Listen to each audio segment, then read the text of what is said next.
Welcome back. All right, so continuing my look at teams this offseason around the National Hockey League, and today it is Anaheim's turn. The Anaheim Ducks, a team that are favored by some in the West to move up, and I will agree they could. There's a lot of ifs, there's a lot of maybes, there's a lot of could, and I hope they do, but we'll see how everything turns out. Now, this past season, the Ducks 35, 37, and 10 record. Not too shabby, to be honest. 80 points, not bad, comparatively speaking, with some of their previous seasons. They still have a bunch of cap space, but they also have some contracts to get dealt with. They have almost $29 million in cap space, $28,988,812 in cap space, according to Puckpedia. And looking at their forward group, and really the contracts are going to be the discussion of a lot of these players. Gauthier is a restricted free agent next summer. So Cutter Gauthier is going to get a raise.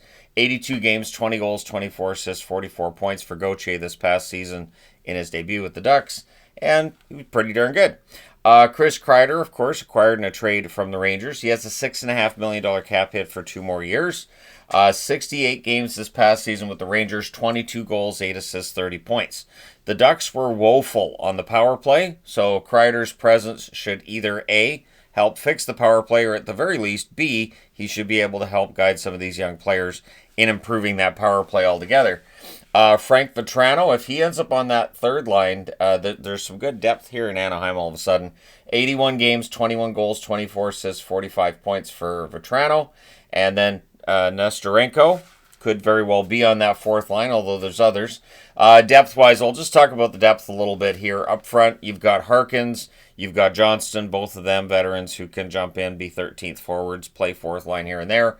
And you've got Gauthier and Sidorov there as well, who could end up coming in and playing some games. We'll see. Now, down the middle, Leo Carlsson, the one that I'm picking that I think is going to have a great season, and we'll see. He's a restricted free agent next summer as well. Leo Carlsson, 76 games this past season, 20 goals, 25 assists, 45 points, and starting to show us just how good he is and why the Ducks drafted him second overall. Mason McTavish is currently a restricted free agent, so this is one of those contracts that they're going to need to get signed, and it's going to eat into that amount of cap space they have.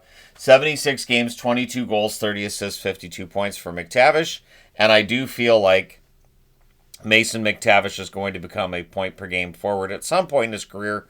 Is it this season? We'll see soon enough. Ryan Strome, $5 million cap hit until 2027. He only had 10 goals this past season, and now Strome is in a veteran position. He's almost to the point where the Ducks could shop him at the deadline kind of thing. But, again, he has over a year left on his contract, so probably sticks around. And Paling, who was picked up in the Zegras deal, 68 games for Philly this past season, 12 goals, 19 assists, 31 points. And the loss of Zegras, I've seen people talk about Zegras being traded. This is a team that could afford to trade Zegras. So even if Trevor Zegras has a great run with Philly, I think Anaheim will be okay. On the right side, you got Killorn. He has a $6.25 million cap hit till 2027. 82 games this past season, 19 goals, 18 assists, 37 points. As Anaheim gets better, Killorn's point totals could jump back up above 40 points again. We shall see. And then Michael Granlund. Now, Granlund, $7 million cap hit until 2028, opted to sign with the Ducks. 83 games, I should say, in total this season between San Jose and Dallas. 22 goals, 44 assists, 66 points. I do think there was a bit of overhype with Granlund, especially after that run with Dallas. But I do think he's a solid top 6 forward, good addition for the Ducks. And obviously they have the cap space to make that addition. Troy Terry. So Terry's prominence with this roster, and these are lines I got from Daily Faceoff. So I'm just looking at this. I think honestly Terry's probably on that first line. Maybe Killorn's on the fourth line. But then is Granlund on the first line, second line? Where does he end up? Terry, 77 games this past season, 21 goals, 34 assists, 55 points. And Sam Colangelo, who's also a restricted free agent currently, played 32 games, had 10 goals, 2 assists, 12 points. If he can score at that rate in a bottom 6 role, that's a solid depth player for the Anaheim Ducks. And yeah, Colangelo, probably not going to get a huge amount of money, but he's going to get paid. And then keep in mind that I don't even have Seneca as part of this group here. And there is the chance that Seneca maybe ends up at least cracking the roster out of training camp. And then the still unsigned Roger McQueen, but I feel like McQueen got a lot of attention at the development camp because he and Seneca were out there against one another, and McQueen bested him on occasion. So, yeah, that could be a fun little battle in training camp as well. We'll see if they sign McQueen or what the plan's going to be going forward. And then we get to the blue line. I like this blue line. I do think, they could use maybe one more defenseman, but we'll see what they do. Jackson Lacombe, he's a restricted free agent next year. So they have Gauthier, Carlson, and Lacombe to all deal with next summer. So get them dealt with now. 75 games for Lacombe, 14 goals, 29 assists, 43 points. And I thought Lacombe had a very good season. Showed a lot of offensive acumen there. And so, who knows? Maybe 50-plus points on the horizon for Lacombe. Radko Gudas, a $4 million cap hit for one more year. I think he's provided the kind of stability on that blue line that they'd hoped for when they signed him. I don't think there's any regrets. I know there were some eyebrows raised about Gudas getting a $4 million cap hit when he went to Anaheim, but I think it's been absolutely worth it. And Zellweger, a good defenseman, young defenseman. If he's paired with Trouba has 1 year left on his contract that pays $8 million. It is interesting. We've got Trouba and Kreider together on this team, so there's a bit of a Rangers feel to this. And then you got Minchukov, who's also a restricted free agent next summer. 68 games this past season, 5 goals, 14 assists for 19 points. And Drew Hellison on that blue line as well. They've also got Ian Moore. They've got Hines. Luno, of course, Tristan Luno is considered to be a pretty good prospect. Warren and Solberg. Solberg's there too. So this is a very deep, young defense. And so we'll see how things work out for the Ducks come this season. But, the defense is the one area where I think maybe adding one more veteran defenseman wouldn't hurt.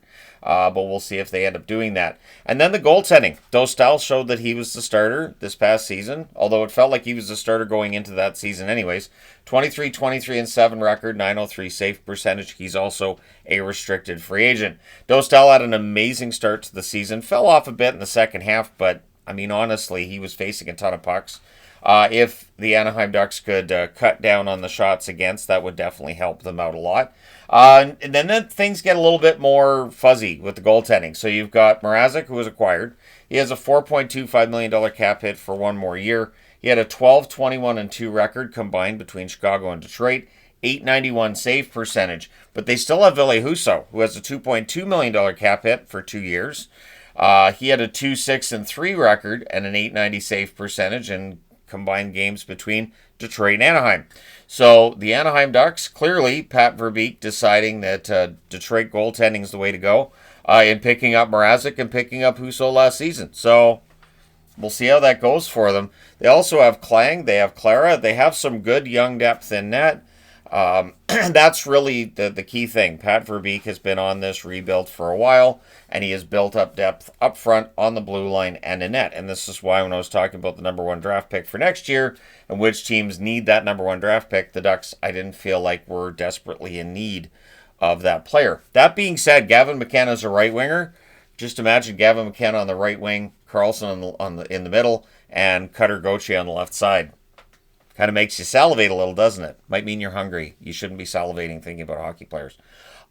So, at any rate, this is a team that is going to be fascinating to watch this season. This, of course, will be the first season for Joel Quenneville as the coach of the Anaheim Ducks.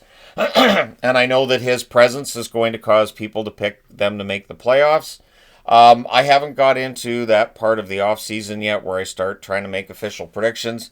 And I didn't last season at all.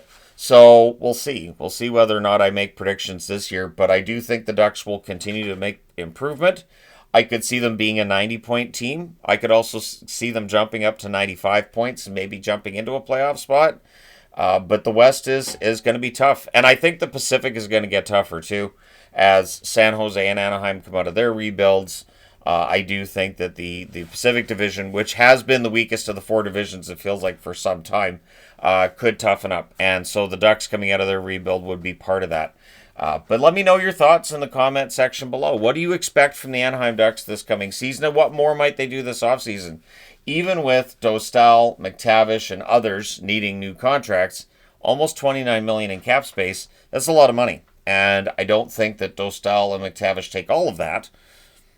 I don't think they can. So at any rate, at least I hope they wouldn't, or I would have some questions about Pat Verbeek and the job he's done in negotiating contracts. But what else do they need to add? I would say probably a top 4 defenseman if they can find one, and maybe another depth forward. But this team's in pretty good shape. And I do wonder how the goaltending's going to shake down once we get into September and October. Who does end up getting that backup job? Is it going to be Mrazek? Is it going to be Husso? And do they carry 3 goaltenders, or do they just waive Husso? Do they just waive Mrazek and see if they pass through? Some interesting questions with the Anaheim Ducks. Let me know your thoughts in the comment section below as always. One thing that we did not discuss, because we don't have to anymore, is John Gibson's gone. So the whole John Gibson saga is done. He's out of Anaheim. So there you go. Let me know your thoughts. Hit like and subscribe in the event you may not have done so already. Thank you guys so much for all your support as always. I will talk to you again soon.